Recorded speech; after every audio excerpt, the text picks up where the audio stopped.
नमस्कार। अपना टॉपिक जो चल रहा था संस्थात्मक प्रणाली और अध्यक्षात्मक प्रणाली के बारे में अपन चर्चा कर रहे थे।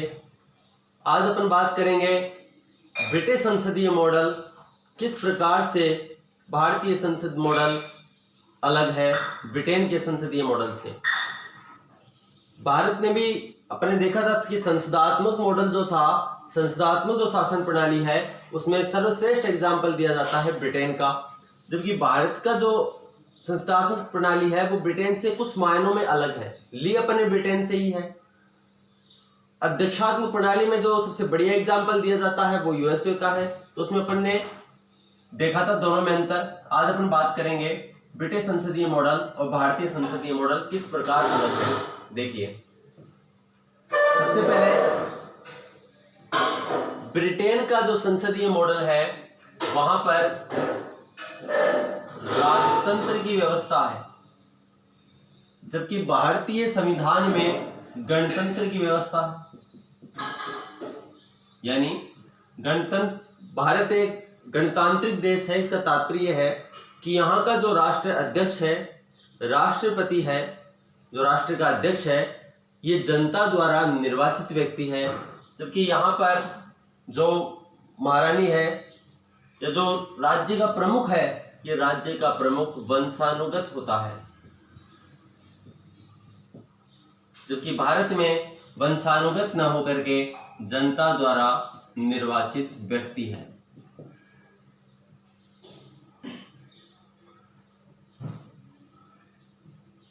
भारत में प्रधानमंत्री उससे नियुक्त किया जाता है जो संसद के किसी भी सदन का सदस्य हो, यानी ये लोकसभा का भी सदस्य हो सकता है, राज्य सभा का भी सदस्य हो सकता है। लेकिन ब्रिटेन का जो प्रधानमंत्री है,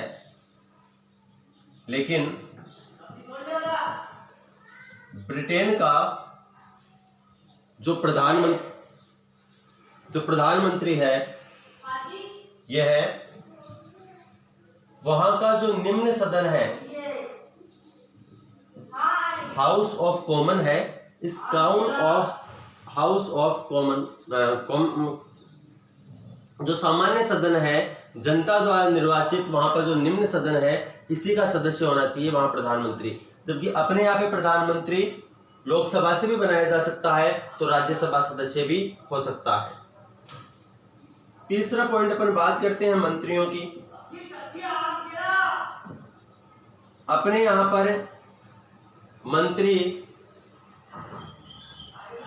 ऐसे व्यक्ति को भी बनाया जा सकता है। हालांकि बात तो यह है कि या तो ये लोकसभा का सदस्य हो या फिर राज्यसभा का सदस्य हो, लेकिन ऐसे व्यक्ति को भी मंत्री बनाया जा सकता है, नियुक्त किया जा सकता है, जो किसी भी सदन का सदस्य नहीं है, लेकिन 6 माह में इसे सदस्यता लेनी होगी। जबकि ब्रिटेन में मंत्री उसे ही बनाया जाएगा जो वर्तमान में वहां की संसद का सदस्य है। जो वर्तमान में वहां की संसद का सदस्य है उसे ही मंत्री बनाया जा सकता है। लेकिन भारत में ऐसे व्यक्ति को भी मंत्री बनाया जा सकता है जो संसद का सदस्य नहीं है, लेकिन 6 माह में उसे सदस्यता लेनी होगी। ये तो कुछ है मेजर। और अपन पॉइंट देखते हैं, लिख लीजिएगा आप इसमें। पहला पॉइंट राजतंत्र और गणतंत्र का अंतर है। दूसरा, प्रधानमंत्री लोकसभा राज्यसभा का सदस्य हो सकता है, जबकि ब्रिटेन का प्रधानमंत्री केवल निम्न सदन का ही सदस्य होता है। मंत्री अपने यहाँ पर ऐसे व्यक्ति को भी बनाया जा सकता है जो संसद का सदस्य नहीं है, लेकिन ब्रिटेन में मंत्री उसे ही बनाया जाएगा जो संसद का सदस्य है। एक वहां पर शैडो कैबिनेट होता है, शैडो कैबिनेट, छाया मंत्रिमंडल।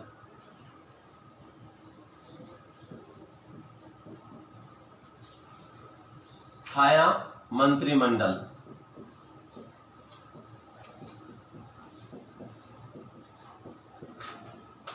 ये क्या है?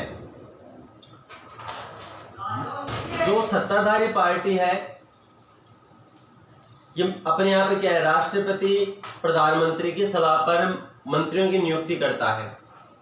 और मंत्रिमंडल शब्द अपने मूल संविधान में नहीं था। भारत के संदर्भ में अपन बात करें तो यहाँ पर मैं एक डायग्राम से समझाने का प्रयास करता हूं आपको। यह है मंत्री परिषद।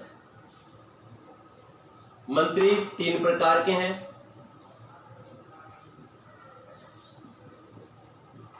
केंद्रीय मंत्री,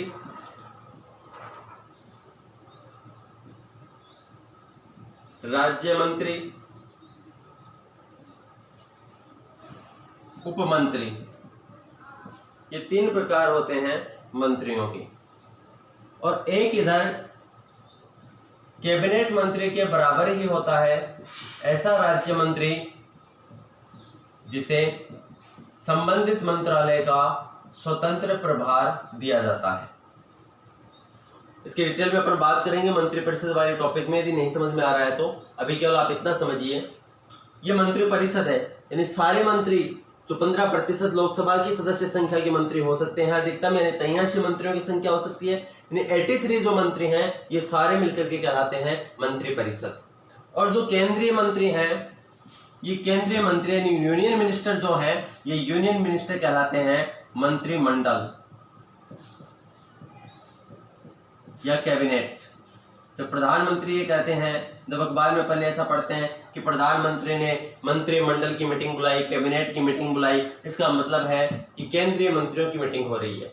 जब अखबार में अपन ऐसा पढ़ते हैं प्रधानमंत्री ने मंत्री परिषद की मीटिंग बुलाई, इसका मतलब सारे मंत्री उसमें शामिल हैं, जितने भी मंत्री हैं। तो ये जो मंत्रियों की नियुक्ति है ये राष्ट्रपति द्वारा की जाती है, प्रधानमंत्री की सलाह पर की जाती है, ऐसा उल्लेख है अनुच्छेद 75 में। तो ये शैडो कैबिनेट क्या होती है? ब्रिटेन में क्या सिस्टम है कि जो विपक्षी दल है वह विपक्षी दल भी इन मंत्रियों के समान अपने भी मंत्री नियुक्त कर देता है। ये वित्त मंत्री है, रक्षा मंत्री है, ये विदेश मंत्री है, ताकि एक संतुलन बना रहे, उनका ऐसा मानना है। तो शैडो कैबिनेट की थ्योरी है वहां पर, जो कि अपने यहां पर नहीं है।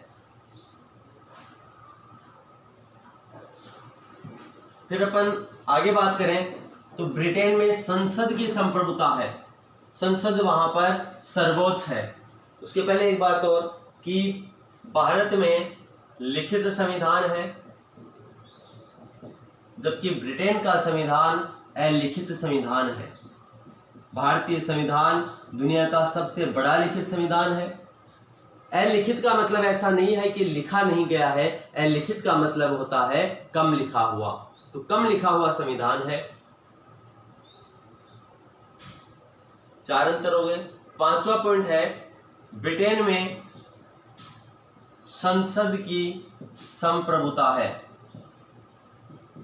डिलो में एक विचारक है जो ये कहता है कि ब्रिटेन में सब कुछ संसद है, सब कुछ संसद को मान लिया गया है, और ब्रिटेन की संसद के पास में इतना पावर है कि वह केवल स्त्री को पुरुष और पुरुष को स्त्री नहीं बना सकता है, इसके अलावा वह कोई भी बदलाव कर सकता है। ये कहना है डिलोमे का, डिलोमे। जबकि भारत में ऐसा नहीं है। भारत में संप्रभु जनता है और भारत में संविधान की सर्वोच्चता है, संविधान के अनुसार ही शासन चलता है। एक ही अंतर है। नेक्स्ट पॉइंट की अपन बात करें तो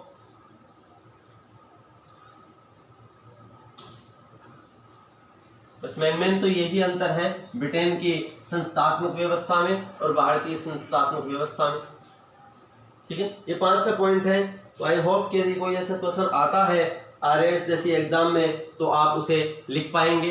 मोटे तौर पर गणतंत्रात्मक राजतंत्र का अंतर है।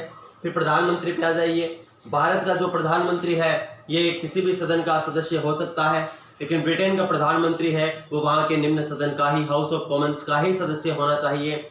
फिर अपन बात करें मंत्रियों की, तो वहां पे मंत्री उसे ही बनाया जाएगा जो वर्तमान में संसद का सदस्य है, जबकि अपने यहाँ पर मंत्री उसे भी बनाया जा सकता है जो वर्तमान में संसद का सदस्य नहीं है, लेकिन आवश्यक होगा कि 6 माह में वह सदस्यता ले।